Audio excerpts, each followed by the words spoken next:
So welcome back guys to this session of material science. पिछले session में हमने BCC, simple cubic और face center cubic, body center cubic, face center cubic और simple cubic, इन तीन का discussion किया था। कैसे पाए जाते हैं उसके बारे में बात की थी और कुछ बेसिक चीजें भी देखी थी। A/R रेशियो हम निकाल रहे थे। अब बारी HCP की, hexagonal close pack structure. So dear when we are talking about HCP structure की जब हम बात करते हैं तो HCP स्ट्रक्चर ऐसा होता है, ये जो C है एक्सियल डिस्टेंस, A आपको पता ही है लैटिस पैरामीटर। तो C और A यहाँ पे आपको जो दिख रहा है, पहले तो आपको एटम्स का अरेंजमेंट बता दूं। इसके अंदर सभी के सभी कॉर्नर्स पर एटम्स होंगे। तो एक एटम यहाँ, एक एटम यहाँ, एक एटम यहाँ, एक एटम यहाँ, एक एटम यहाँ, एक एटम यहाँ, ये 6 और एक इसके फेस सेंटर पे। सिमिलरली यहाँ पर 6 कॉर्नर एटम और एक फेस सेंटर एटम। अब गाइस इसके अलावा यहाँ पर ये जो आपको फेसेस दिख रहे हैं, मैं आपको नाम के साथ बता रहा हूँ। जैसे ये है A B C D और इस तरह E F G H I J K L। तो कुछ फेसेस नजर आ रहे हैं। जैसे मैंने कहा A B C D एक फेस है, फिर B E F C एक फेस है, E G H F एक फेस है, G I J H एक फेस है, I K L J एक फेस है, K A D L एक फेस है। तो इन फेसेस की अगर हम बात करें तो अल्टरनेट पर एक एक एटम होते हैं। मतलब अल्टरनेट पर कहने का मतलब है, जैसे या तो मैं इस AB वाले पे बनाऊं तो नेक्स्ट EG वाले पे आएगा और नेक्स्ट IK वाले पे आएगा, और अगर मैं K वाले पे बनाऊं तो नेक्स्ट फिर E वाले पे आएगा और फिर नेक्स्ट फिर GI वाले पे आएगा। तो 3 एटम्स होंगे अल्टरनेट फेसेस पर, एक यहाँ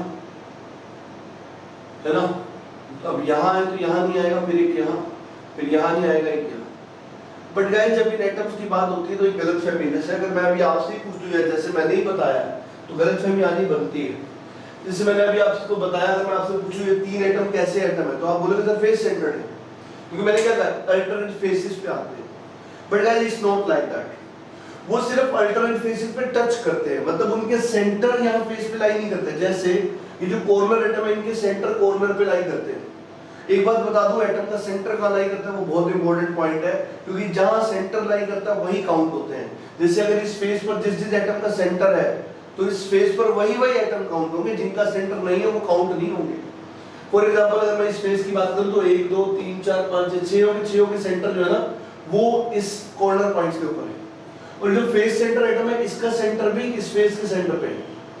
बट गाइस ये जो 3 एटम ग्रीन वाले मैंने बनाए, इन 3 का जो सेंटर है वो इस वाले और इस वाले प्लेन के ऊपर नहीं होता, वो बॉडी के अंदर होता है। ये सिर्फ इन पर टच कर रहे होते हैं, they are just touching atoms, just touch कर रहे होते हैं। मतलब अगर ये फेस है, मान लो मैं इसकी बात करूं A B C D, अगर ये एक फेस है ऐसे, तो अब तक जो मैं बात कर रहा था, जैसे अगर बात करें ABCD पे, तो अब तक मैं बात कर रहा था कि एटम जो है उसके ऊपर है, मतलब आधा एटम इधर होगा आधा इधर। आपकी फीलिंग ये होगी नहीं, बट असल में ऐसे है, atom is just touching it. और जब सिर्फ टच कर रहा है तो सेंटर कहाँ होगा, बॉडी के अंदर, और जिस एटम का सेंटर बॉडी के अंदर होता है उसको क्या बोलते हैं, बॉडी सेंटर।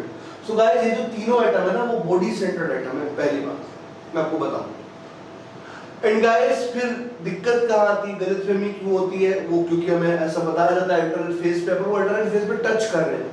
और गाइस जैसा मैंने आपको बोला कि जैसे ही मैं कैरेक्टरिस्टिक पूरे करूंगा तो एक सेशन एनिमेशंस का रहेगा, जिसमें मैं आपको एनिमेशन दिखाऊंगा FCC, BCC और HCP की, और इन एनिमेशन से आप फील कर पाओगे जो मैं बातें कह रहा हूँ। अभी कह रहा हूँ समझ तो आ रही होंगी, बट जब आप एक बार देखोगे अपनी आंखों से कि अच्छा ये कह रहे हैं सर, तो और ज्यादा क्लैरिटी आएगी। सो गाइस मकसद है आपको हर तरीके से प्रिपेयर करना, ठीक है। चलिए, सो जैसा कि मैंने आपसे बोला, अब यहाँ पर अगर मैं कॉन्फ़िगरेशन की बात करूं तो मेरे पास देखो 6 कॉर्नर एटम इस वाले पे है, 6 कॉर्नर एटम यहाँ पे 12 कॉर्नर एटम्स हैं, और एक दो फेस सेंटर एटम्स और 3 body center atoms. Okay guys, तो 12 फेस कॉर्नर एटम्स है, 2 फेस सेंटर एटम है और 3 बॉडी सेंटर एटम है। और गाइस ये तो कॉन्फ़िगरेशन हो गई, और ये जो C है, देखो A तो लैटिस पैरामीटर है, जो C है ना गाइस, C जो है अगर C to A रेशियो की बात करोगे तो 1.58 से लेकर के 1.88 के बीच कुछ भी हो सकता है। For this is for beryllium, this is for cadmium. तो इन बिटवीन कोई भी वैल्यू हो सकती है। तो इन जनरल आप बोल सकते हो कि जो C/D रेशियो होगा वो नियरली 1.6 होगा। You can say this nearly it will be 1.6। तो गाइस ये C वाला जो डिस्टेंस है वो A से बहुत ज्यादा हो गया है ना, बहुत ज्यादा हो गया, ऑब्वियस सी बात है। अब क्योंकि बहुत ज्यादा हो गया, C is more than A, तो आपको नहीं लग रहा जो ये वाला आइटम है और ये वाला आइटम है, इन दोनों के बीच का जो डिस्टेंस है वो बॉन्ड लेंथ से ज्यादा हो गया होगा। मैं एक बार फिर आपको याद दिला दूं कि जब दो एटम्स आपस में एक दूसरे के साथ कनेक्टेड होते हैं किसी भी तरीके से, तो उनके बीच कुछ अट्रैक्टिव फोर्सेस होते हैं और कुछ रिपल्सिव फोर्सेस होते हैं।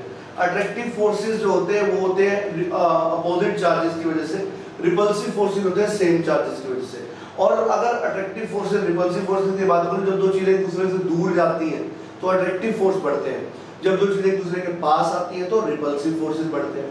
सो गाइस अट्रैक्टिव और रिपल्सिव फोर्सेस के बारे में अगर हम बात कर रहे हैं, when we are talking about the minimum potential energy state, because हर बॉडी इस दुनिया में, हर पर्सन मिनिमम पोटेंशियल एनर्जी की स्टेट पे रहना चाहता है। मैं हूं, चाहे आप हो, चाहे कोई एटम है, चाहे मॉलिक्यूल है, चाहे कोई भी है, everybody wants to be minimum potential energy state. तो जब वो मिनिमम पोटेंशियल एनर्जी स्टेट में रहना चाहते हैं तो वो एक ऐसे डिस्टेंस पर स्टेबल रहते हैं जहां पर अट्रैक्टिव और repulsive forces near y equal हो जाए, तो उसके लिए वो एक डिस्टेंस एस्टैब्लिश करते हैं, that is said to be bond length. अब गाइस अगर distance between two atoms bond length से ज्यादा हो जाएगा तो अट्रैक्शन बढ़ेगा, और कम हो जाएगा तो रिपल्शन बढ़ेगा। अब अट्रैक्शन बढ़ेगा, repulsion, that is said to be unstability. So dear, जब ये दो एटम का बीच का डिस्टेंस C A से ज्यादा है, मतलब जो बॉन्ड लेंथ जो होना चाहिए उससे ज्यादा हो जाएगा, तो इस प्लेन के अलोंग बॉडी ऑब्वियसली स्टेबल तो नहीं होगी, क्योंकि ऑब्वियसली बात है इस प्लेन के अलोंग अगर हम बात करें बॉडी स्टेबल नहीं होगी। और जब कोई अनस्टेबल होता है तो उसको तोड़ना बड़ा आसान होता है। कोई भी ऑर्गेनाइजेशन कब टूटती है, जब वो अनस्टेबल हो जाए, जब उसके एम्प्लॉइज का भरोसा उस कंपनी से उठ जाए। So guys then things becomes unstable. So guys वही बात है। अब ये वाला जो प्लेन है, जो ऊपर वाला हेक्सागन है और नीचे वाला हेक्सागोनल प्लेन है, इसको हम बोलते हैं basal planes, they are said to be basal plane. तो ये जो बेसल प्लेन के बीच का जो गैप है ना, वो बॉन्ड लेंथ से ज्यादा हो चुका है। तो क्योंकि वो बेसल प्लेन्स के बीच का गैप बॉन्ड लेंथ से ज्यादा है, C is more than A, so because of that guys unstability there, और बड़ा आसान होता है बेसल प्लेन्स को ऐसे स्लाइड कराना। क्यों? क्योंकि इस प्लेन के अलोंग ये अनस्टेबल है। जब अनस्टेबल होता है तो मूव कराना आसान क्यों हो जाता है? भाई अनस्टेबल तो उसे लगता है शायद मूव करके स्टेबल हो जाऊं। भाई कोई बंदा अपनी कंपनी में अनस्टेबल फील करता है तो वो क्यों चेंज करता है, कंपनी क्यों स्विच करता है? ही फील कि शायद उस कंपनी में जाकर मैं स्टेबल हो जाऊं। सो सिमिलरली गाइस ये मूवमेंट के लिए तैयार रहते हैं, इनको थोड़ी सी रिक्वायरमेंट होती है, थोड़ा सा अगर आप हेल्प कर दोगे तो they are ready for movement, और मूवमेंट कराना बहुत आसान हो जाता है। आसान होने के कारण गाइस, जैसा मैंने बोला आपको, क्योंकि बहुत आसान होता है मूवमेंट कराना, क्योंकि इस प्लेन के लोग ये अनस्टेबल है। सो गाइस दैट्स व्हाई इनको HCP एलिमेंट्स को सॉलिड लुब्रिकेंट की तरह यूज किया जाता है। भाई लुब्रिकेशन का काम क्या होता है? स्लाइडिंग को, रिलेटिव मोशन को इजी करना, क्योंकि रिलेटिव मोशन में जो स्लाइडिंग होती है, स्लाइडिंग फ्रिक्शन, उसको कम करने के लिए आप लुब्रिकेंट यूज करते हैं। तो जो खुद इजीली मूव कर पाएगा वही तो दूसरे को करा पाएगा। So guys that's why HCP elements की अगर हम बात करें, they are used as solid lubricants, solid lubricants, and guys they were found to be, जैसे BCC elements were found to be hard and brittle in nature, FCC elements were found to be strong and ductile. So guys similarly they are found to be less strong and ductile than that of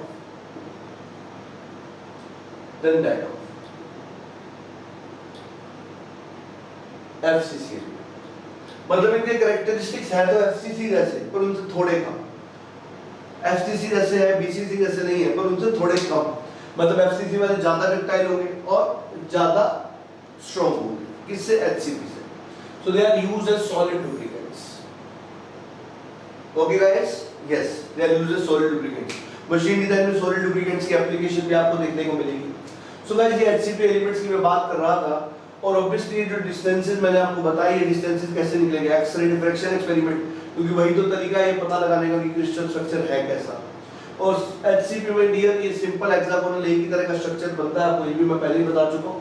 so guys this is something related to HCP, और अभी हम सारी चीजें, चाहे coordination number हो या जो भी सारी चीजें BCC FCC HCP सबके लिए देखेंगे और एक एक करके इन चीजों को कंप्लीट करेंगे बहुत अच्छे से। चलिए गाइस बढ़ते हैं आगे। सो गाइस अगर आप मुझसे पूछे एग्जांपल्स क्या होंगे HCP के, तो titanium, magnesium, zinc, zirconium, beryllium, cobalt, cadmium, they all are the example of HCP elements. Okay guys, so ये HCP elements के examples होते हैं। और HCP elements में अगर आप ध्यान से देखो, मैं आपको बेसल प्लेन का एक व्यू भी दिखा देता हूँ। देखो इसमें मैंने थोड़ा टेढ़ा बनाया तभी आप सारी चीजें देख पा रहे हो। अगर मैं इसको सीधा बनाता तो इस वाले फेस के सामने ये पीछे वाला फेस झुक जाता, आपको दिखता नहीं, इसलिए मैंने इसको थोड़ा टिल्ट व्यू करके दिखाया। ओके, आपको एक एग्जांपल दे रहा हूँ मैं क्या कहना चाहता हूँ। फॉर एग्जांपल अगर मुझे इसको बनाना है, अगर मैं ऐसे बनाऊंगा तो आपको पीछे वाला फेस दिखाई नहीं देगा। अगर मैं इसे टिल्ट करूंगा ना तो अब आपको ये भी दिखाई देगा, ये भी दिखाई देगा, सब दिखाई दे जाएंगे। तो इसलिए टिल्टेड व्यू बनाए जाते हैं। ओके, बट अगर मैं आपको इसका टॉप व्यू दिखाऊं कैसा आएगा तो मैं आपको दिखा रहा हूं guys. Top view will be like this.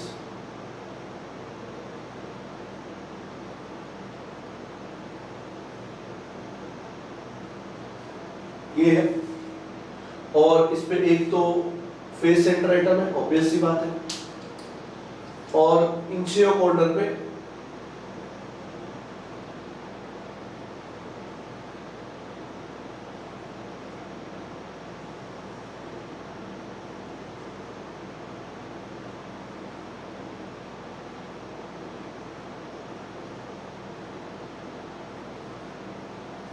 ऐसे होगी। ठीक है भाई,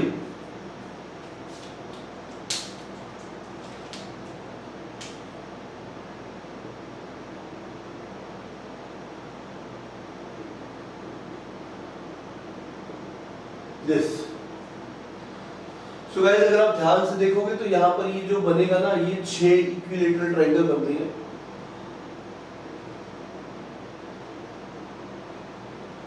इस तरीके से 1 2 3 4 5 6, और ये 6 की 6 सी हाइट तक जब आप बना दोगे तो आपको ये पूरा स्ट्रक्चर मिल जाएगा। तो there are 6 equilateral triangles. Okay, और यहाँ आपको जब इसका पूरा सी हाइट तक बनाओगे you will feel that there are 6 prisms. Okay, 6 prism को बनाकर कैसा बनेगा? And guys, yes, this is going to be the case. Okay, और यहाँ पर जब आप देखेंगे तो क्योंकि ये एटम आपस में टचिंग है तो आप A to R रेशियो यहीं से निकालो। ये A है तो क्या लिखोगे? A बराबर 2R।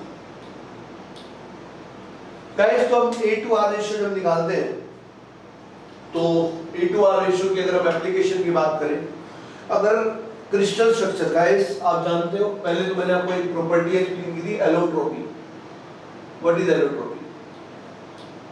जब कोई एलिमेंट गाइस डिफरेंट टेम्परेचर और प्रेशर पर डिफरेंट क्रिस्टल स्ट्रक्चर शो करते हैं, जब एलिमेंट्स डिफरेंट टेम्परेचर और प्रेशर पर डिफरेंट क्रिस्टल स्ट्रक्चर शो करते हैं, तो ऐसे प्रॉपर्टी को एलोट्रोपी कहा जाता है। The property by virtue of which an element can be found in more than one crystal structure, it is allotropy.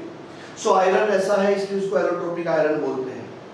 So guys crystal structure change होने से होता क्या है? अभी आपको पता लगा कि A to R ratio her crystal structure के लिए अलग अलग है। BCC के लिए अलग, FCC के लिए अलग, HCP के लिए अलग। तो जैसे ही क्रिस्टल स्ट्रक्चर चेंज होगा A to R ratio change होगा, और अगर A to R ratio change होगा, A लैटिस पैरामीटर है, R is the radius of atom.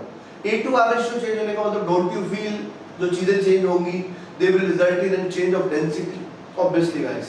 So A to R ratio basically somewhere related to density, and guys that's why मैं बोलता हूं कि अगर A to R ratio change होगा तो density change होगी। मतलब density is a property which depends upon the crystal structure. समझ गए? तो ऐसे एक एक प्रॉपर्टी को मैं क्रिस्टल स्ट्रक्चर से रिलेट करता रहूंगा। ये सबसे लाइटर नोट पे है। आगे वाली जो कैरेक्टरिस्टिक्स है बहुत अच्छी प्रॉपर्टीज को जोड़ते हुए जाएंगे और आप हर एक फील्ड से आप कंक्लूजन तक पहुंचेंगे। जैसे अभी तो हमने लिखा ना HCP elements are found to be, so वो व्हाई फाउंड टू बी का आंसर आपको इस चैप्टर के एंड तक मिलने वाला है गाइस। बहुत प्यारा सब्जेक्ट है ये, मेरा प्रॉमिस है आपको प्यार हो जाएगा इस सब्जेक्ट से अगर आपने ढंग से अटेंड कर लिया तो। हाँ, कुछ चीजें हर जगह होती है जो हमें याद करनी पड़ती है, क्योंकि सब्जेक्ट कहीं ना कहीं थ्योरी तो है ही चैप्टर में, कोई सब्जेक्ट में बहुत ज्यादा। तो अब जैसे अगर मैं आपसे बोलूं डिफरेंट एलिमेंट्स की प्रॉपर्टीज, वो आपको याद करनी है। कोई आपको पूछेगी भाई ये एलिमेंट डालने से कौन सी प्रॉपर्टी इंप्रूव होगी, वो याद करने हैं, पर ये कोई पूछता नहीं है ना। ये चीजें कभी पूछी भी जाएंगी तो एक आधा क्वेश्चन ESC में आएगा, गेट में कभी नहीं पूछते ये सब बातें। और ESC में अगर ऐसे क्वेश्चन आते भी हैं तो ESC में कोई हमें 100 लाने भी नहीं होते हैं। गेट में ठीक है 75-80 पे आपको रैंक आता है, पर इंजीनियरिंग सर्विसेज में तो अगर आप 60% क्रॉस करते हो सिलेक्शन श्योर शॉट होता है। तो 100% के लिए वहां पे जाना भी नहीं होता। तो अगर आप सारी ना याद रखने वाली, ना मतलब करने वाली चीजें भी अगर कर लेते तो ये सिलेक्शन श्योर है, पर वो ढंग से किया हो। और अगर आप याद अच्छा रट पाते हो चीजों को तो फिर तो आप ईएससी में कोई रोक ही नहीं सकता आपको, क्योंकि कम से कम 10 से 15 या 20% तक चीजें ऐसी भी आती है। तो 20% अगर आपके ऐड हो गए तो यहाँ पे आप थोड़े कमजोर भी होंगे कॉन्सेप्ट में, तो भी काम बन जाएगा। सो गाइस, और पता है 60-70% स्कोर करने की आदत हमारी शुरू से रहती है। इतने में तो हम करते थे, तभी तो हम इंजीनियरिंग में आए। तो इसको हम अगर ये वेटेज आपकी इतने स्कोर करने की आदत है तो भी इससे बहुत ईजी जाता है। हाँ, गेट में थोड़ा सा ज्यादा आजकल चाहिए होता है 75-80, क्योंकि पेपर आसान आ रहा है। उसका भी रीजन कोई कंपटीशन बढ़ना नहीं है, पेपर का इजी होता है। ठीक है गाइस, तो चलिए बढ़ते हैं आगे, देखते हैं कुछ और चीजें। सो गाइस, अब हम दूसरी कैरेक्टरिस्टिक की तरफ है, average number of atoms in a unit cell. ठीक है गाइस, तो ये बेसिकली ये निकालने का तरीका है कि एक यूनिट सेल के साथ एग्जैक्टली कितने एटम अटैच्ड हैं। क्योंकि अगर मैं कॉर्नर एटम की बात करूं तो कॉर्नर एटम पूरा का पूरा यूनिट सेल के अंदर नहीं होता, उसका कुछ पार्ट यूनिट सेल के अंदर होता है। फेस सेंटर एटम पूरा यूनिट सेल के अंदर नहीं होता, उसका कुछ पार्ट यूनिट सेल के अंदर होता है, जबकि बॉडी सेंटर एटम पूरा यूनिट सेल के अंदर होता है। सो गाइस, इसके लिए जो फॉर्मूले दिए गए हैं, एक फॉर्मूला क्यूबिक के लिए है और एक हेक्सागोनल के लिए। क्यूबिक के लिए जो फॉर्मूला है वो ये है, n average is nc/8 nf/2 ni/1। और जो हेक्सागोनल के लिए फॉर्मूला है वो है nc/6 nf/2 ni/1। यहाँ पे nc क्या है? Number of corner atoms. What is nf? Number of face centred atoms. ni क्या है? Number of body centred atoms. Okay guys, तो अब अगर हम बात करें डिफरेंट स्ट्रक्चर्स की और उनके लिए कैलकुलेशंस करें, तो जैसे मैंने कहा एक स्ट्रक्चर होता है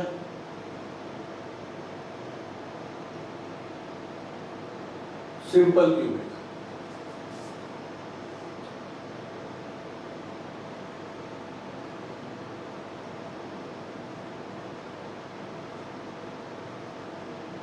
सिंपल क्यूबिक,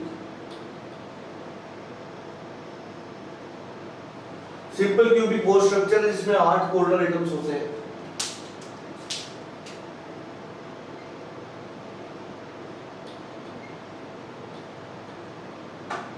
लाइक दिस। तो ये फॉर्मूला आया क्यों nc/8? तो डियर आपको पता है एटम तो स्फीयर होता है ना, तो जो स्फेरिकल एटम इस कॉर्नर पे होगा वो इसके इधर वाली यूनिट सेल भी शेयर कर रही होगी, वो इसके ऊपर वाली यूनिट सेल भी शेयर कर रही होगी, है ना, और वो इसके इधर आगे वाली यूनिट सेल भी शेयर कर रही होगी। ऑब्वियस सी बात है ना, ऑब्वियस सी बात है, आगे वाली यूनिट सेल भी इसको शेयर करेगी। तो ये कॉर्नर एटम की अगर हम बात कर रहे हैं, अगर ये कॉर्नर एटम है, कॉर्नर एटम को बेसिकली अगर हम ध्यान से देखेंगे, सो गाइस एक ये यूनिट सेल, एक इसके आगे वाली यूनिट सेल, ओके, एक इधर वाली यूनिट सेल, है ना, और एक उसके आगे वाली यूनिट सेल, ये वाली यूनिट सेल, इधर वाली यूनिट सेल, इन दोनों के आगे वाली यूनिट सेल, इन दोनों के ऊपर वाली यूनिट सेल और उनके पीछे वाली यूनिट सेल। मतलब एक corner atom is shared by 8 unit cell. So one corner atom is shared by 8 unit cell. तो इसलिए एक कॉर्नर एटम का 1/8 पार्ट एक यूनिट सेल में आया। ऐसा क्यों है? मैं कोई कंबाइंड स्ट्रक्चर बना के दिखा भी चुका हूं स्टार्टिंग के अंदर जब मैं आपको यूनिट सेल पढ़ा रहा था। आपको याद होगा जब मैंने बनाया था एक रफ सा स्ट्रक्चर बनाया था। ऑब्वियसली यहाँ रफ सा ही बना सकता हूँ, पर एनिमेशन में जो दिखाऊंगा वो रफ नहीं होगा, वो बहुत अच्छा फेयर स्ट्रक्चर होगा। तो उससे बहुत अच्छा आइडिया आपको यहाँ भी लग रहा होगा, ऐसा नहीं यहाँ नहीं लग रहा होगा। यहाँ भी जो आपको बता रहा हूँ क्रिस्टल क्लियर है, बट अपनी और आप लोगों दोनों की सहूलियत के लिए हम वो काम करेंगे जो मैं बोल रहा हूँ, ओके। और पक्का यकीन हो जाए कि हाँ चीजें ऐसी होती है जैसे मैंने ये बनाया। अब मान लो मैं बात कर रहा था एक कॉर्नर एटम, ये वाला एक कॉर्नर एटम है। अब ये तो फील कर पा रहे हो ना, एटम स्फीयर है, तो ये चारों यूनिट सेल्स को शेयर कर रही है, और जो 4 यूनिट सेल इसकी आगे की तरफ होंगी वो भी तो इसको शेयर करेंगी, क्योंकि स्फीयर तो 3D होता है ना, तो ये सिर्फ ये सर्कल बनाया है तो 3D होता है। इसका 1/8 इधर, 1/8 इधर, 1/8 इधर, 1/8 इधर और 1/8 इसके आगे चारों वाले की तरफ। तो इन 4 यूनिट सेल के जो आगे 4 यूनिट सेल होगी वो भी तो इनको शेयर करेंगी, या अगर मैं इसके पीछे की तरफ भी बनाना चाहूँ तो वो भी बना सकता हूँ। अगर आपको फील लेनी ही है तो आप ऐसे भी ले सकते हो, लाइक दिस। तो अगर यहाँ पे कोई यूनिट सेल होगा तो देखो ये चारों आगे वाले और पीछे वाले भी, तो 8 यूनिट सेल आप शेयर करेंगे। इसको नीचे तक एक्सटेंड कर सकते हो, अगले 4 भी बन जाएंगे। तो it is not difficult task. Obvious सी बात है 2D में 3D बनाऊंगा तो झोल मोल तो होगा ही। सो गाइस जैसे ये आइटम है, ये 4 यूनिट सेल आगे वाली, 4 इसके आगे वाली, और ये वाला ये है तो ये वाली 4 और इसके पीछे वाली 4। तो एक corner atom will be shared by 8 unit cell. तो इस फिगर को फिलहाल के लिए मिटा देता हूं मैं, वो आपको समझ में आ गया होगा। तो एक corner atom can be shared by 8 unit cell. तो आप क्या लिखोगे इस फॉर्मूले में? अगर आप सिंपल क्यूबिक की बात करो तो यहाँ पे 8 कॉर्नर आइटम्स ही तो है बस, फेस सेंटर और बॉडी सेंटर है ही। तो फॉर्मूला लगाओ एवरेज नंबर ऑफ एटम्स का, 8/8 = 1। So average number of atom for simple cubic is 1 only. It is 1 only. So guys, let us calculate the same for body center cubic, BCC center, body center cubic, BCC structure. यहाँ मामला और आसान है। Corner atom की कहानी आपको समझ आ ही गई है। अब यहाँ पर क्या होता है, 8 होते हैं कॉर्नर एटम्स एज यूजुअल जो सिंपल क्यूबिक में थे, और एक होगा बॉडी सेंटर एटम। और बॉडी सेंटर एटम तो पूरा का पूरा इस बॉडी के अंदर ही होगा। तो पूरा का पूरा इस बॉडी के अंदर ही है तो कोई शेयर कर ही नहीं रहा, इसलिए Ni/1 आया फॉर्मूले में। एक ही यूनिट सेल शेयर कर रही है, इसको 8 यूनिट सेल शेयर कर रही है। सो गाइस अगर ऐसा है तो अगर हम बात करते हैं सिंपल क्यूबिक स्ट्रक्चर की, तो यहाँ पे 8 कॉर्नर एटम्स है प्लस 1 बॉडी सेंटर एटम है, और 1 body center atom is shared bye 1 unit cell only. Okay guys, बढ़ते हैं आगे। So average number of atom when we are going to calculate, it will be Nc/8, Nf/2, Ni/1, 8/8, 1/1, 2, because ये तो 0 हो जाएगा, face center atom है इसमें। So guys ये हमने देखा average number of atom for simple cubic and body centre. अब देखते हैं एफसीसी और एचसीपी के लिए। चलिए बढ़ते हैं। चलिए गाइस अब हम देखते हैं average number of atom in face center cubic.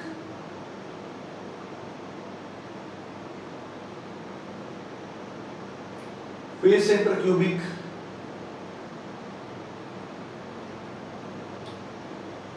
Is like this. इसमें क्या होता है भैया, इसमें होते हैं 8 कॉर्नर एटम,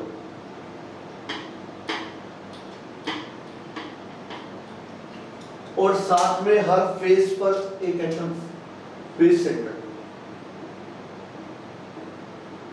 लाइक दिस। और इसका ओरिजिनल स्ट्रक्चर मैं आपको दिखाई चुका हूं, पर एटम तो स्फेरिकल होता है ना। अगर मैं इसके एक फेस को दिखाऊं सिर्फ, और क्रिस्टल क्लियर हो जाएगी चीजें।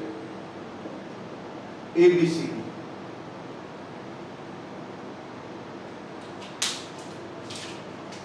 ये है आपका फेस सेंटर एटम, और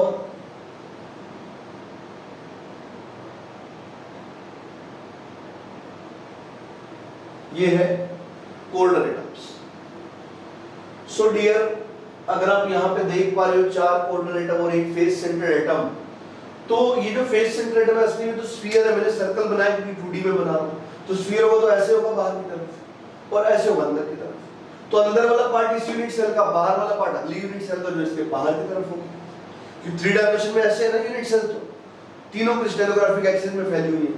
सो गाइस एक face center atom is shared by 2 unit cells. तो मैं यहाँ पे आपको बताना चाहूंगा कि जो फॉर्मूला है क्यूबिक का एवरेज का लगा देते हैं उसको।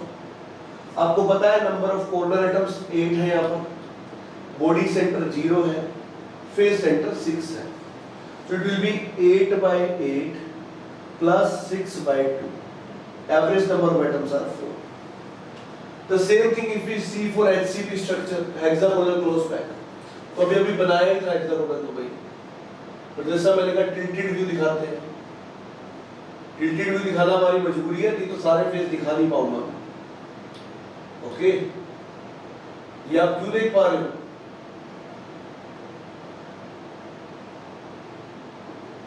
ये इसके पीछे है, तो आज आप क्यों देख पा रहे हो? मैंने इसे टिल्ट कर दिया, वरना इसे जस्ट बैक में ही आएगा, देख नहीं पाओगे।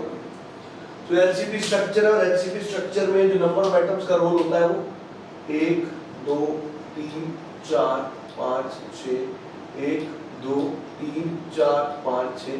जैसे हमने कॉर्नर एटम का सीन देखा था, ये फेस सेंटर्ड एटम्स हो गए, तो यहाँ पर एक कॉर्नर एटम 8 नहीं 6 यूनिट सेल शेयर करती है। आप फील कर सकते हो बिल्कुल उसी तरीके से जिस तरीके से हमने पहले देखा। और ये 3 है बॉडी सेंटर एटम, और ये 3 बॉडी सेंटर एटम है। इसको थोड़ा सा क्लियर करने के लिए मैं आपको दिखा दूं। ओरिजिनल स्ट्रक्चर ये होता है, जैसे मैंने अभी आपको बना के दिखाया था ना, ये टॉप पे हेक्सागन है, ये आपका face centre, corner, corner,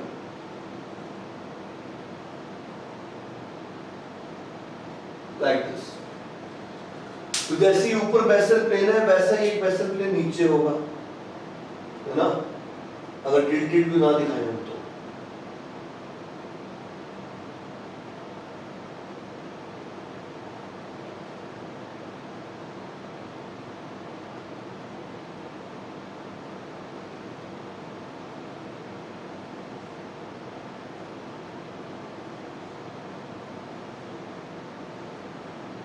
like this. हालांकि मैं थोड़ा आइटम गंदा बना रहा हूं, डोंट वरी, आई फील आपको समझ तो आ गया होगा। तो जो वॉल्स होंगी वो तो कहीं ऐसी होंगी ना, लाइक दिस। ओके गाइस, ये सिर्फ एक आइडिया देने के लिए है, बहुत अच्छे भी दिखाऊंगा आपको जब मैं एनिमेशन दिखा रहा हूँ।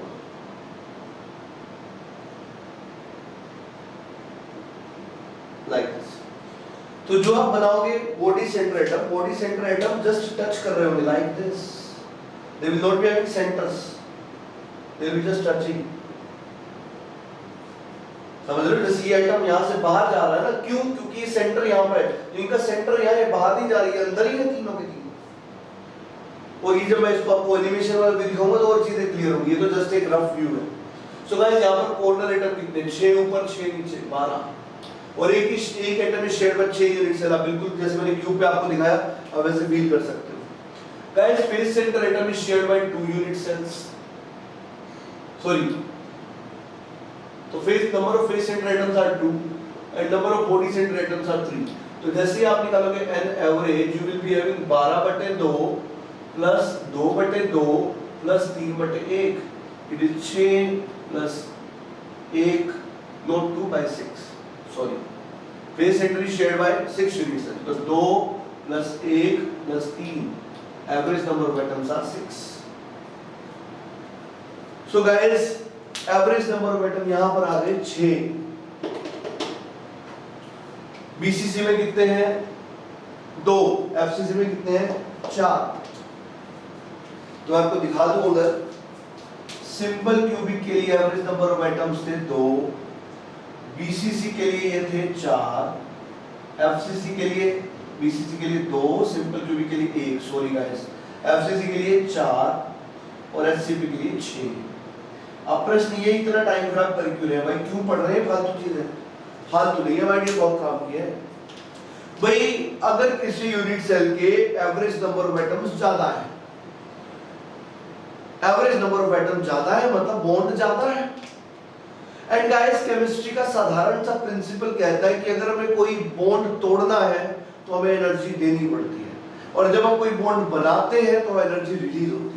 बनाने पे चीजें बढ़ती हैं, बिगाड़ने पे चीजें खत्म होती हैं। वही बात है, बिगाड़ना है, बॉन्ड तोड़ना है तो एनर्जी दोगे आप, बनाओगे तो एनर्जी मिलेगी आपको। सो गाइस, अगर ज्यादा एटम है किसी यूनिट सेल में, उसका क्या मतलब है कि ज्यादा बॉन्ड है, और एक बॉन्ड को तोड़ने के लिए अगर कुछ एनर्जी चाहिए तो ज्यादा बॉन्ड को तोड़ने के लिए ज्यादा एनर्जी चाहिए। सो गाइस, इसको बोलते हैं strength. So average number of atoms is related to the property known as strength of the component or particle. So इसलिए guys, मैंने आपको कहा FCC एलिमेंट्स का जो एवरेज नंबर ऑफ एटम है वो BCC से ज्यादा है। तो इसलिए FCC के लिए क्या कहते हैं? They are found to be more strong and ductile. Strong is for strength. समझ गए? और अब दिक्कत यहाँ है कि सर HCP में तो 6 है, फिर HCP क्यों लेस स्ट्रॉन्ग एंड डक्टाइल हुआ? डियर क्योंकि HCP में जो दो बेसल प्लेन है ना, उनके बीच का गैप ज्यादा होने की वजह से अनस्टेबिलिटी आ गई, और उस अनस्टेबिलिटी के कारण जो वीकनेस आई वो इस स्ट्रेंथ को ओवरकम करते हुए HCP की स्ट्रेंथ को कम कर देती है, क्योंकि रिलेटिव मोशन आसान हो जाता है वहां पर। तो इसीलिए अदरवाइज HCP FCC से ज्यादा स्ट्रॉन्ग होने चाहिए थे, बट FCC BCC और सिंपल QBC ज्यादा स्ट्रॉन्ग क्यों है वो समझ आ गया। और HCP कम स्ट्रॉन्ग क्यों है? Because of the unstability along the basal planes. Basal planes का मूवमेंट बहुत आसान होने की वजह से, रीजन बीइंग दैट अनस्टेबिलिटी। तो बाय गाइस समझ गए अनस्टेबिलिटी क्या कुछ कर सकती है। तो किसी भी चीज की किसी प्रॉपर्टी के पीछे मल्टीपल फैक्टर्स होते हैं, सिर्फ एक फैक्टर को लेके चलोगे तो कभी एक्सप्लेनेशन कंप्लीट नहीं होगी, क्योंकि मटेरियल साइंस है माय डियर, कहीं ना कहीं केमिस्ट्री से लिंक होती है। तो जहाँ केमिस्ट्री है वहाँ एक्सेप्शन है ऑब्वियसली। तो देखो एक्सेप्शन साथ साथ दिख गया। अभी भी बोल रहा हूँ ज्यादा एटम मतलब ज्यादा स्ट्रेंथ, पर यहाँ पर ये बात फॉलो नहीं हो रही, reason being the unstability in basal planes. Is it okay? Not in basal plane, along the basal planes, or we can say basal planes का movement. Second property होगा, second characteristic होगा। Third देखते हैं my dear, coordination number। चलिए guys, so next characteristic है coordination number। देखते हैं coordination number क्या होता है।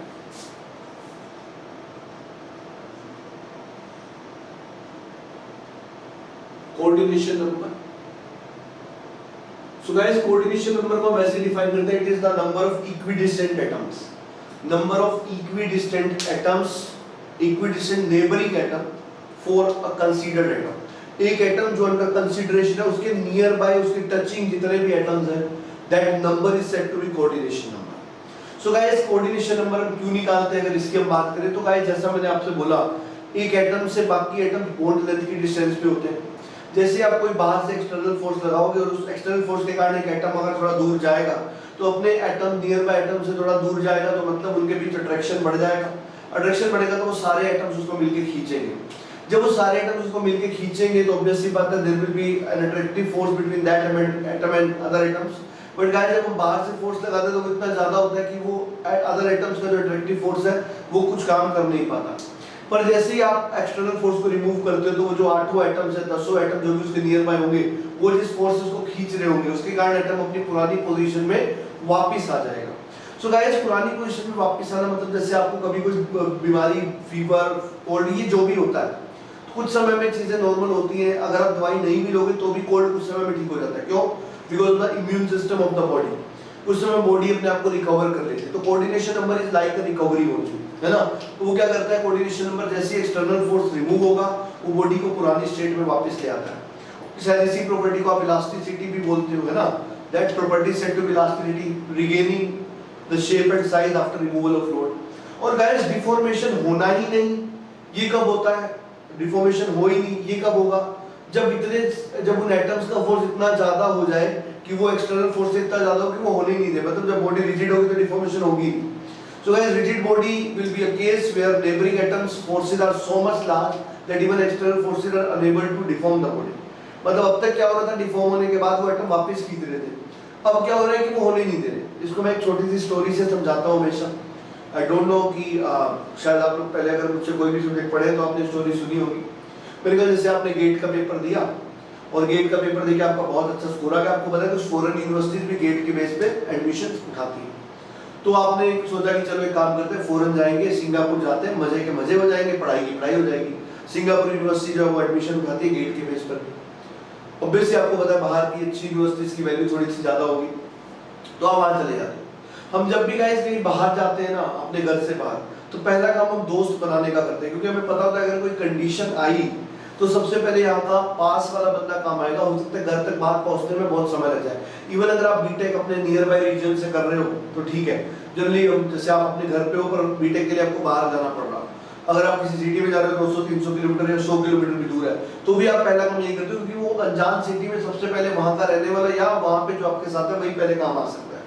तो आप देखा सिंगापुर चल के भी सबसे पहले दोस्त बनाएंगे, और दोस्त बनाने का सबसे बढ़िया तरीका होता है पार्टी शार्टी। जब मैं पार्टी शार्टी बोल रहा हूँ तो just don't take it otherwise, सिर्फ स्टोरी है। तो आपने 4 लोगों को लिया, पार्टी शार्टी सबसे अच्छा तरीका होता है दोस्त बनाने का। 4 दोस्तों को पकड़ा, 4 बियर की केन ली और जाके बीच में बैठ गए। बीच में बैठे हुए और अचानक एक बम ब्लास्ट हो जाता है। ये जब बॉम्ब ब्लास्ट होता है ना, तो पहला शक आउटसाइडर पे ही जाता है, किसी भी पुलिस को, किसी भी कंट्री में। तो पहले आउटसाइडर को उठाते हैं कि आउटसाइडर ने किया होगा, और आप अपना आउटसाइडर ही तो हो।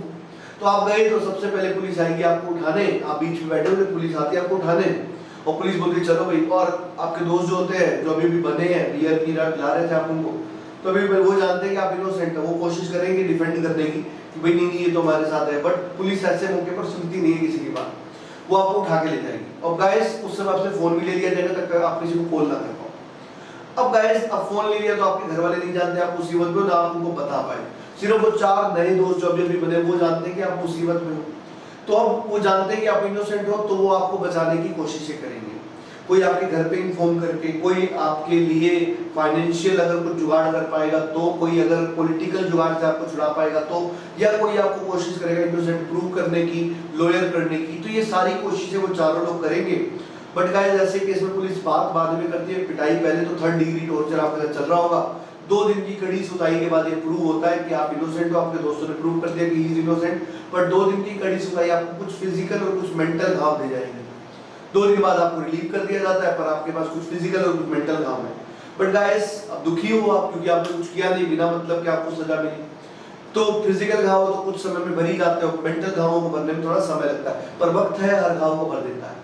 तो आपके दोस्त कोशिश करेंगे आपको पुराने पहले जैसा बनाने की। कभी वो आपको समझाएंगे कि कोई बात नहीं, हो गया तो भूल जाएंगे सब चीजों को।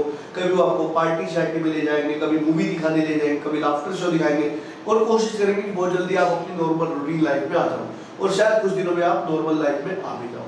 सो गाइस यही तो हो रहा है। जब बॉडी पे एक्सटर्नल लोड लगा, बॉडी के अंदर डिफॉर्मेशन हुई, एटम अपनी जगह से हिले। जब एटम अपनी जगह से हिले, उनके जो साथ वाले एटम्स थे, जो उनके दोस्त थे, उन्होंने कोशिश की उस एटम को बचाने की, पुरानी कंडीशन में वापस लाने की। पर जब तक पुलिस का मतलब एक्सटर्नल फोर्स ज्यादा था, तब तक वो कुछ नहीं कर सकते थे, दे वर ट्राइंग वेरी हार्ड। पर जैसे ही बाहर से फोर्स हटा, उन्होंने उस दोस्त को या एटम को पुरानी पोजीशन में वापस लाने में हेल्प की। इस प्रॉपर्टी को आप बोलते हो इलास्टिसिटी। और गाइस सोचो, अगर सिंगापुर में गए, आपको 2 साल हो गए, वहां पे आपने लोगों के लिए इतना अच्छा काम किया कि you are just like parallel government. आपने सरकार मूवी देखी हो, Amitabh Bachchan was acting like a parallel government. उसको लोग ज्यादा पसंद करते थे अपनी गवर्नमेंट से, क्योंकि इतना भला करता था लोगों का। आपने ऐसे ही सिंगापुर में माहौल बना दिया कि लोग आपको जानते हैं, आपसे प्यार करते हैं, और सोचो उस समय पे बीच में 5000 लोग हैं, सब आपके दोस्त की तरह एक्ट करेंगे। अब गाइस पुलिस आएगी तो हो सकता है 5000 लोग आपके सपोर्ट में खड़े हो जाए कि अगर आपको इन्हें लेके जाना है तो आपको हमारी लाश पर से गुजरना होगा। तो शायद पुलिस आपको ले जा ही नहीं पाए। This condition is said to be rigidity. समझ रहे हो, ये रिजिडिटी है। पर इतना बड़ा कोऑर्डिनेशन नंबर होना इनफाइनाइट जैसा पॉसिबल नहीं है, इसलिए कोई बॉडी परफेक्टली रिजिड है भी नहीं। सो गाइस कोऑर्डिनेशन नंबर कहीं ना कहीं इलास्टिसिटी और रिजिडिटी से रिलेटेड है, दैट इज फॉर श्योर। तो देखते हैं कोऑर्डिनेशन नंबर कितना होता है। ज्यादा कोऑर्डिनेशन नंबर मतलब ज्यादा दोस्त, मतलब ज्यादा अट्रैक्टिव फोर्स, मतलब पुरानी पोजीशन पे आने की पॉसिबिलिटी ज्यादा, मतलब ज्यादा इलास्टिसिटी। और अगर इलास्टिसिटी एक लिमिट को क्रॉस कर गई, इट बिकम्स रिजिडिटी। चलिए देखते हैं गाइस। तो जैसा मैंने आपसे कहा, कोऑर्डिनेशन नंबर की अगर हम बात करें, सबसे पहले मैं बीसीसी एलिमेंट्स की बात करता हूं। अब गाइस बीसीसी एलिमेंट के लिए मैं बीसीसी स्ट्रक्चर बना रहा हूं। जैसा मैंने कहा है, सारे कैरेक्टरिस्टिक पूरे होने के बाद मैं आपको ये सारी कैरेक्टरिस्टिक एनिमेशन से 5 से 10 या 10 से 15 मिनट जितना भी लगेगा उसमें दिखा के आपको क्लियर करूंगा एक एक चीज। तो बीसीसी स्ट्रक्चर अगर आप बनाओगे तो 8 कॉर्नर एटम है। आपको मैं बता चुका हूं, असली चीज होते हैं एटम। ये लाइनें तो मैं अपनी कैलकुलेशंस के लिए बनाता हूं बस, असली में ये लाइनें होती नहीं है। असली में बस ये एटम्स होते हैं और एक दूसरे से टचिंग होते हैं। मैंने आपको बताया था, this is just a representation, nothing more than that. तो ये 8 कॉर्नर एटम है और एक बॉडी सेंटर एटम है। और आपको मैं ऑलरेडी बता चुका हूं कि शुरू में जो एटम्स होते हैं वो ऐसे होते हैं, मतलब अगर सिंपल क्यूबिक का केस लिया जाए तो atoms are like this.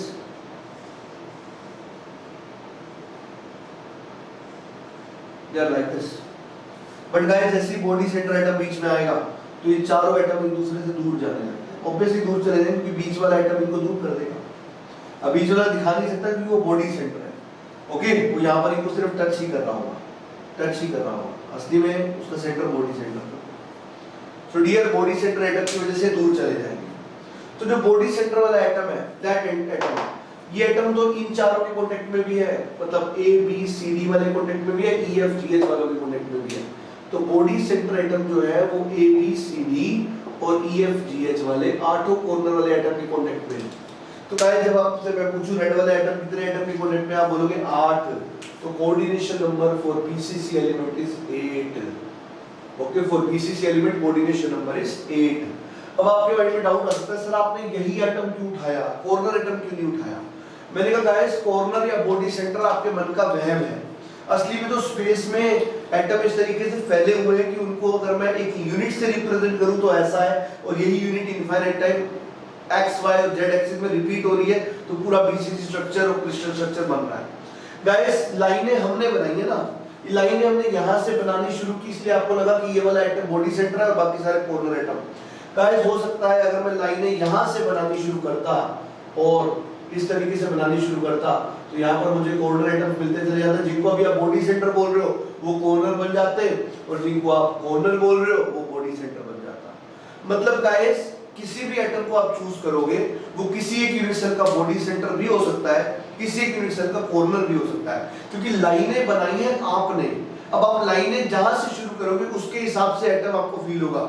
Otherwise वो फैला हुआ ग्रुप ऑफ एटम ऐसा है कि ये एक पार्ट है जिसको आप कई बार रिपीट करोगे तो पूरा आपको क्रिस्टल लैटिस मिल जाएगा।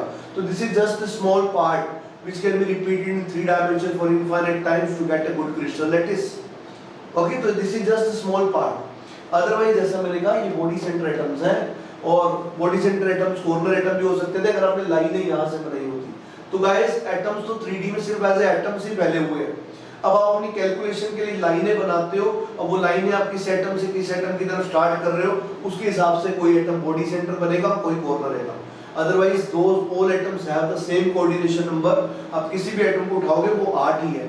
हाँ, मैंने बॉडी सेंटर से क्यों सुनाया, क्योंकि हमने जो पिक्चर बनाया उसमें बॉडी सेंटर को ही समझा सकता हूँ, क्योंकि इस एटम के सारे कनेक्शन मैंने दिखाए नहीं ना। ये एटम अगली यूनिट सेल के बॉडी सेंटर से जुड़ा होगा, आगे वाली यूनिट सेल के बॉडी सेंटर से जुड़ा होगा, इधर वाली यूनिट सेल के बॉडी सेंटर से जुड़ा होगा, इधर वाली यूनिट सेल के बॉडी सेंटर से जुड़ा होगा, है ना। तो 4 ही हो गए, 4 नीचे हो गए, तो इसके लिए भी 8 ही है। तो गाइस वही बात है, तो इसलिए किसी एक एटम को लेके मैं आपको बता रहा हूँ, अदरवाइज ये सबके लिए सही है, इसमें कोई दो राय नहीं है। तो इसलिए बॉडी सेंटर क्यूबिक का जो कोऑर्डिनेशन नंबर है वो क्या होगा, 8। Is it okay guys? Yes, nice. अब अगर मैं एचसीपी की बात करूं तो एचसीपी के लिए कोई भी एक एटम पकड़ना है मुझे। आपको पता है एचसीपी मैंने ऐसे बनाया था, टिल्टेड व्यू दिखाऊंगा तभी फील करा सकता हूं, तो टिल्टेड व्यू दिखाना मेरी मजबूरी है।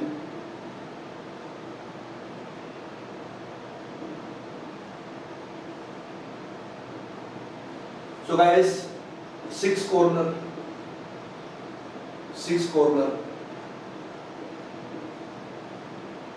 है ना, फेस सेंटर, बॉडी सेंटर और अल्टरनेट फेसेस।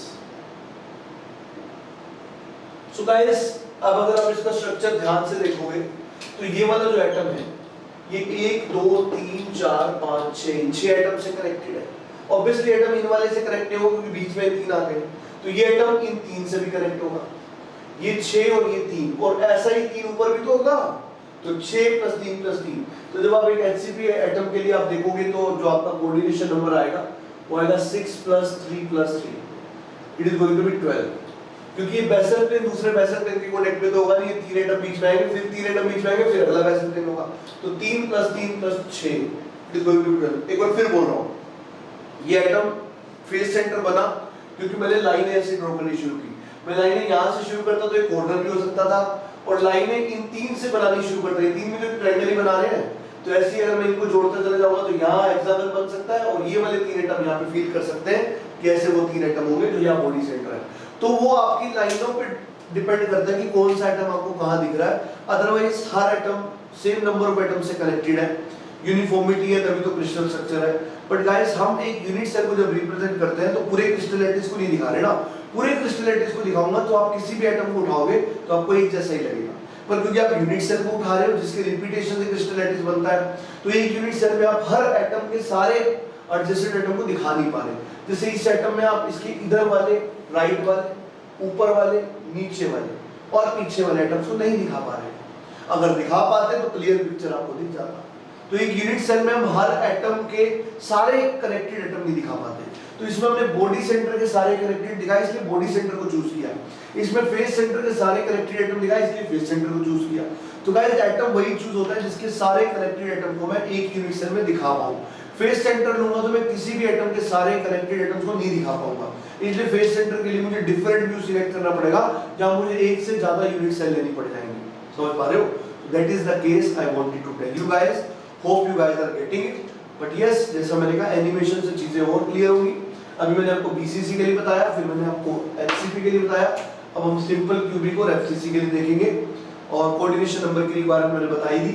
इसके बाद हमें एपीएफ देखना है, एटॉमिक पैकिंग फैक्टर, और इसके साथ हमारे कैरेक्टरिस्टिक जब पूरे हो जाएंगे तो फिर नेक्स्ट लेक्चर में हम मिलर एनालिसिस वाला पार्ट शुरू करेंगे, जो कि प्रूव करेगा कोई मटेरियल ऐसा है तो क्यों है, वैसा है तो क्यों है।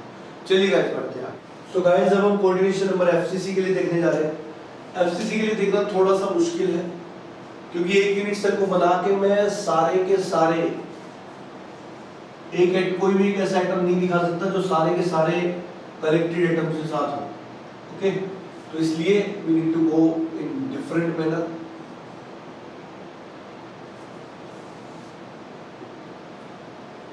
अब देखिएगा मैं क्या कर रहा हूँ, बेसिकली मैं कई सारी यूनिट सेल बना रहा हूँ, तभी इस पिक्चर को क्लियर किया जा सकता है।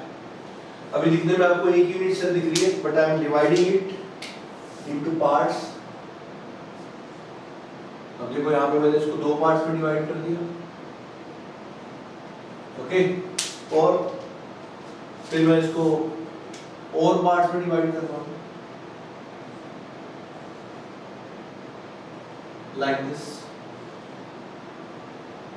ओके, अब ये 4 यूनिट सेल हो चुकी है, और अगला डिवीजन इस 4 को 8 कर देगा।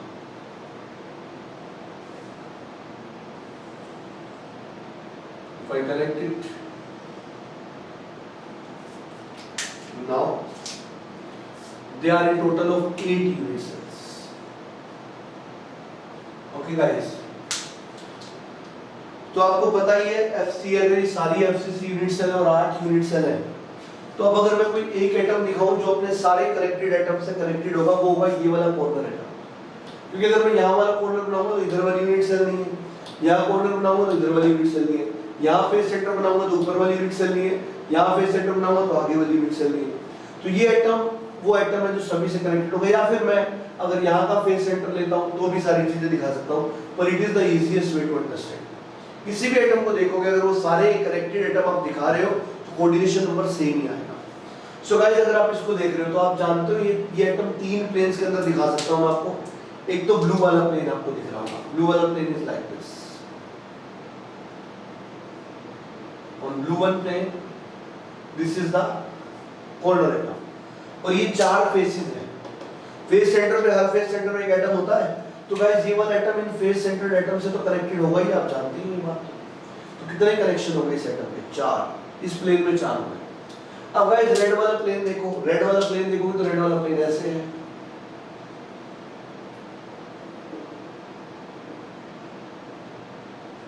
तो रेड वाले प्लेन में जो आपकी यूनिट सेल का जो कॉर्नर एटम है, ये रेड वाले 4 फेस सेंटर एटम से भी कनेक्टेड होगा ऐसे। तो यही कॉर्नर एटम ब्लू वाले प्लेन में 4 फेस सेंटर एटम से कनेक्टेड है, रेड वाले में भी 4 फेस सेंटर एटम से कनेक्टेड है। सो ब्लू वाले में भी 4 फेस सेंटर एटम, और रेड वाले में भी 4 फेस सेंटर एटम। और गाइस अगर हम ग्रीन वाले की बात करें,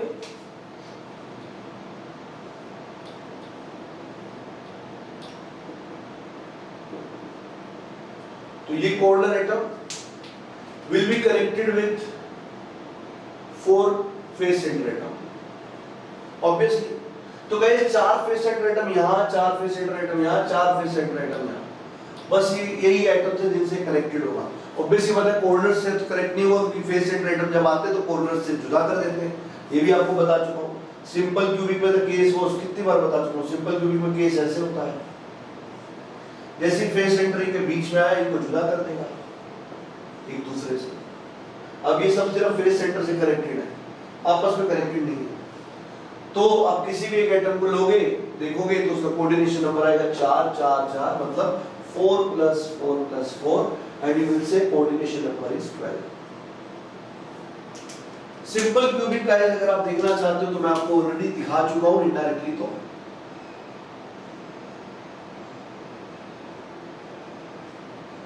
आपको पता है सारे कॉर्नर एटम्स होते हैं सिर्फ। और सिंपल क्यूबिक की अच्छी बात ये होती है सारे कॉर्नर एटम्स आपस में कनेक्टेड होते हैं ऐसे, लाइक दिस। तो ये वाला एटम इस वाले से कनेक्टेड है, इस वाले से नहीं है कनेक्टेड। तो ये वाला एटम इधर वाले से कनेक्टेड है, नीचे वाले से कनेक्टेड है, तो इसके इधर वाले से भी कनेक्टेड होगा और इसके ऊपर वाले से भी कनेक्टेड होगा। तो इस सेटअप के 1 2 3 4 ये हो गए, एक इसके आगे वाले एटम से कनेक्ट होगा, एक इसके पीछे वाले एटम से कनेक्ट होगा। तो कोऑर्डिनेशन नंबर सिंपल क्यूबिक का हो गया 6। सो गाइस अब अगर एक लिस्ट बनाई जाए तो सिंपल क्यूबिक का अगर एक लिस्ट बनाई जाए तो सिंपल क्यूबिक का कोऑर्डिनेशन नंबर 6 है, बॉडी सेंटर क्यूबिक का 8 है, फेस सेंटर क्यूबिक का 12 है और एचसीपी का भी 12 है। और जैसा मैंने आपको बताया कि कहीं ना कहीं ये इलास्टिसिटी और रिजिडिटी को कनेक्ट करता है, तो आप जानते हो हमने कहा FCC elements are found to be more strong and ductile, है ना, मोर स्ट्रॉन्ग एंड डक्टाइल, और BCC elements are less basically more hard and brittle. Okay, तो गाइस ये कोऑर्डिनेशन नंबर कहीं ना कहीं इलास्टिसिटी और रिजिडिटी से कनेक्टेड है। तो आप देख पा रहे हो कि एफसीसी एलिमेंट के कोऑर्डिनेशन नंबर 12 है, तो FCC elements are found to be more elastic than that of BCC elements.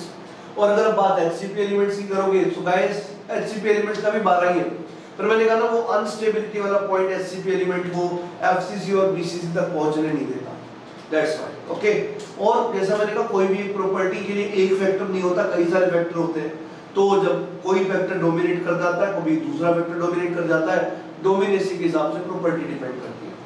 So guys this is something known as coordination number. Let's move to the next point now. Let us see APF, atomic packing fraction. So guys, next characteristic is atomic packing fraction. इसको atomic packing factor भी बोलते हैं। So dear, APF is defined as volume occupied by average number of atoms in a unit cell। क्यों unit cell की characteristic देख रहे हैं? क्योंकि यूनिट सेल को इनफाइनाइट बार रिपीट करने से पूरा क्रिस्टल बनता है, तो जो यूनिट सेल की प्रॉपर्टी होगी वही पूरे क्रिस्टल की प्रॉपर्टीज होगी, है ना। तो APF is volume occupied by average number of atoms in a unit cell to the volume of unit cell. Okay, तो जैसे मैंने आपसे कहा कि अगर हम बात कर रहे हैं क्यूबिक सेल की, तो APF को ऐसे डिफाइन करेंगे ऑब्वियसली बात, that is n average number of atom into volume of atom 4/3 pi r cube, क्योंकि एक स्फीयर है ना इसलिए, divided by a cube. This is the generalised formula for cubic structure. मैं आपको बता दूं, आपको क्यूबिक स्ट्रक्चर को ही डील करना है, एचसीपी को आपको डील ही नहीं करना। ओके, फिर भी मैं थोड़ा बहुत बताता चल रहा हूं, वो अलग बात है, पर आपको डील सिर्फ क्यूबिक से ही करना है। So dear, average number of atom की when we are talking about, for example let us find out for BCC. जब आप बीसीसी के लिए फाइंड आउट करोगे तो APF आप कैसे निकालोगे? आप लिखोगे average number of atoms are 2 calculate कर चुके हैं, 4/3 pi r cube divide by a cube. अभी तो दो वेरिएबल हो गए ना, तो आप जानते हो a क्या होता है, 4r/√3। जैसे आप ये वैल्यू पुट करोगे r क्यूब कट जाएगा, यू विल बी हैविंग 0.68। तो आप क्या बोलोगे? 0.68 is the APF atomic packing factor for BCC structure. Then we will go for FCC structure. FCC के लिए बात करोगे APF average number of atoms are 4/3 pi r cube divided by a cube. आप जानते हो a क्या होता है, 2√2r। Putting you will be getting 0.74। इसी तरीके से जब आप HCP का निकालोगे तो HCP में APF जब आप लिखोगे तो सबसे पहले एवरेज नंबर ऑफ एटम्स कितने होते हैं वहां पे? 6। 2 + 3 + 2 + 3 sorry, it is 2 + 3 + 1, so it is 6 into 4/3 pi r cube। Volume of unit cell, volume of unit cell के लिए आप क्या लिखोगे इस बार? Base area into height. Okay, और जब ये करोगे आप तो नियरली APF इसका भी एक जनरल वैल्यू जब लेके हम करते हैं तो 0.74 के आसपास ही आ जाता है। सो डियर, जब हम APF की बात करें तो APF हमें क्या बताता है ये भी जानना बहुत जरूरी है। एटॉमिक पैकिंग फैक्टर या atomic packing fraction, this tells कि एक यूनिट सेल का कितना पार्ट एटम से भरा है, और जितना पार्ट APF एटम से भरा है बाकी पार्ट एम्प्टी है। तो it tells how much part of a unit cell is filled with atoms. Rest is void, rest is void मतलब खाली जगह।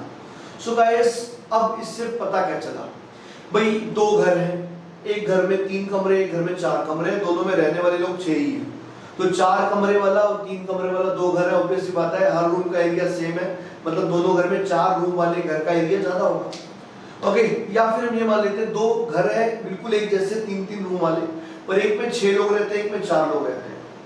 सो गाइस ऑब्वियसली मैं बोलूँ अगर गेस्ट रखने हो तो गेस्ट कौन से घर में ज्यादा आ पाएंगे, जहाँ पे अभी कम लोग हैं, जो भी कम डेंस भरा है, कम डेंसिटी के साथ भरा है।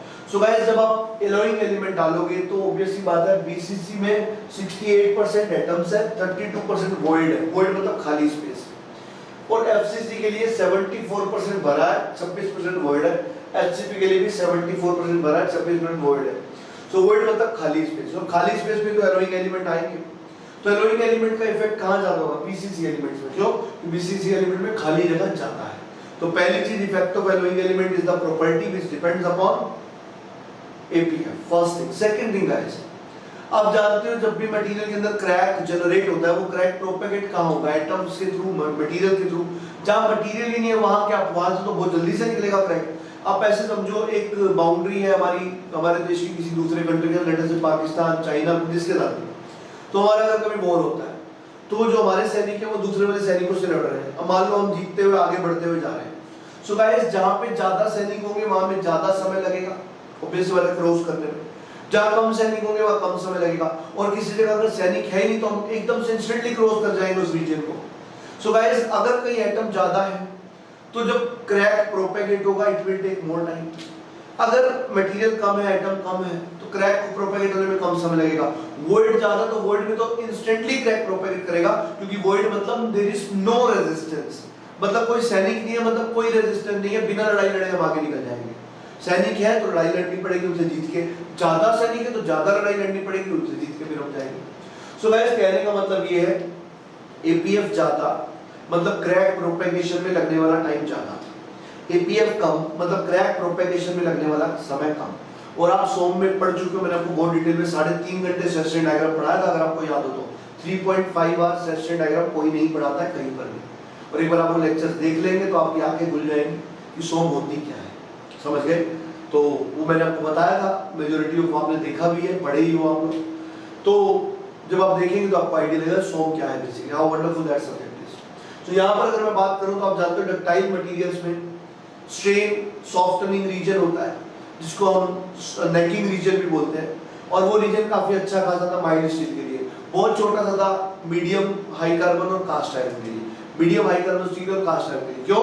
क्योंकि वहां पर कार्बन कंटेंट ज्यादा होता है ऑब्वियसली, है ना, तो वहां तो कार्बन कंटेंट वहां और सारे रीजन होते हैं। पर यहाँ पर अगर हम जनरली बात करें तो डक्टाइल और ब्रिटलनेस की अगर ज्यादा होगा नेकिंग रीजन, इसका मतलब what do you mean by necking region का ज्यादा होना, नेकिंग रीजन का ज्यादा होना मतलब ज्यादा समय लगा क्रैक को प्रोपेगेट होने में, और ज्यादा समय अगर लगता है तो ऐसे मटेरियल्स को माइल्ड स्टील को डक्टाइल बोलते थे, कास्ट आयरन को ब्रिटल, क्योंकि अगर अच्छा समय मिला है तो हमें क्रैक शुरू हुआ तो भी हमारे पास समय कि हम कंपोनेंट बदल दें कि भाई क्रैक शुरू हुआ है, कभी भी फ्रैक्चर हो जाएगा। बट ब्रिटल मटेरियल तो मौका ही नहीं देंगे, तो इंस्टेंटली ही क्रैक प्रोपेगेट होगा। अब इंस्टेंटली क्रैक प्रोपेगेट होगा तो आपको पता भी नहीं लगेगा, आपको इतना समय नहीं मिलेगा कि आप उसके लिए करेक्टिव एक्शन ले पाए। और गाइस मैं आपको कई बार बता चुका हूं BCC elements are found to be hard and brittle and FCC elements are found to be strong and ductile. So dear, BCC elements are having lesser APF, less atoms, less material, इसीलिए BCC element का APF कम होने की वजह से ये brittle होते हैं, क्योंकि क्रैक इंस्टेंटली प्रोपेगेट करेगा, क्योंकि इसमें एटम्स कम है, वॉइड ज्यादा है, वॉइड ज्यादा एटम्स की रिस्पेक्ट में नहीं है, इसकी रिस्पेक्ट में ज्यादा है, तो रिलेटिवली प्रॉपर्टीज बताई जाती है। मैंने आपको पहले बताया डक्टिलिटी और ब्रिटलनेस एब्सोल्यूट प्रॉपर्टी नहीं है, मैं ये नहीं बोल सकता ये मटेरियल एब्सोल्युटली डक्टाइल है, ये मटेरियल एब्सोल्युटली ब्रिटल है। इवन हम एक डक्टाइल मटेरियल को ब्रिटल बना सकते हैं इंस्टेंट हीटिंग और कूलिंग देकर के, हम एक ब्रिटल को डक्टाइल बना सकते हैं heat treatment process like tempering करके।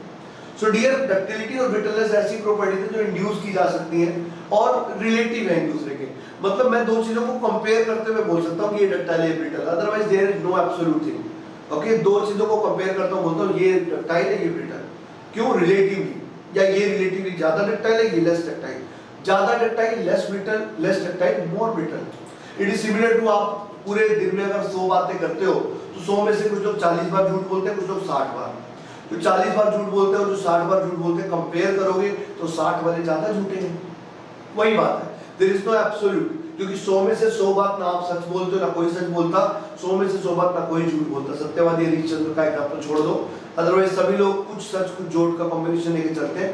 सो they are not absolute, they are relative. When we compare two things, जो कम झूठ बोल रहा है वो सच्चा, जो ज्यादा झूठ बोल रहा है वो झूठा।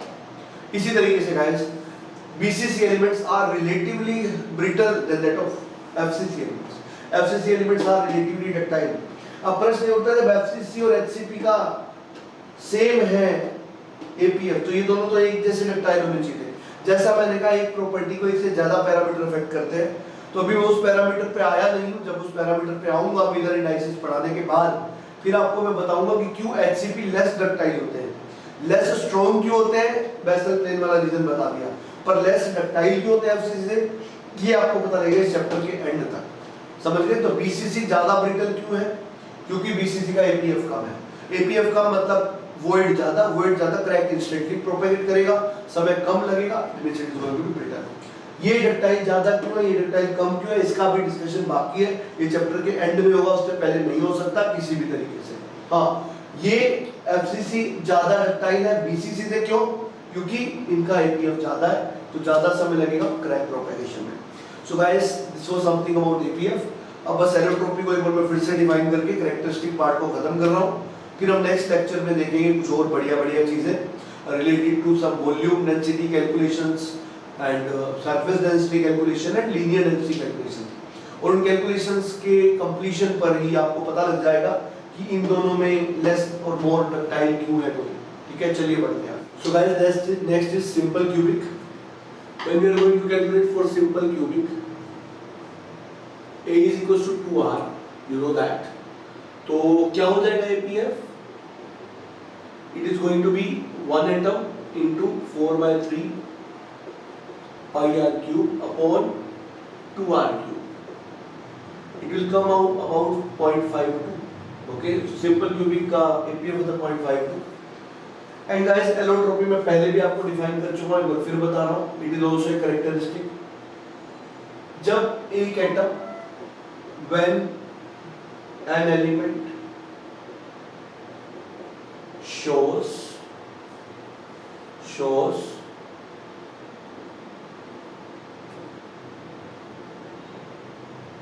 different crystal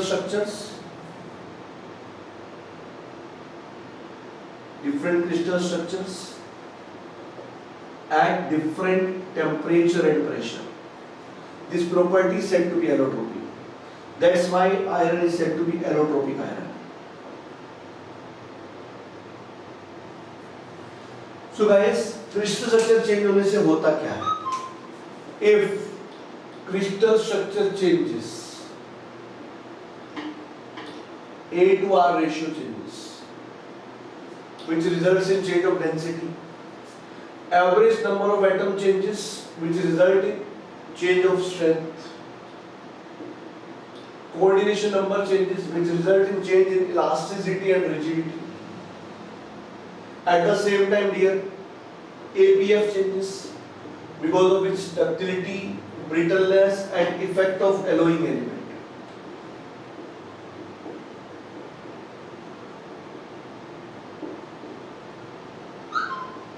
Changes.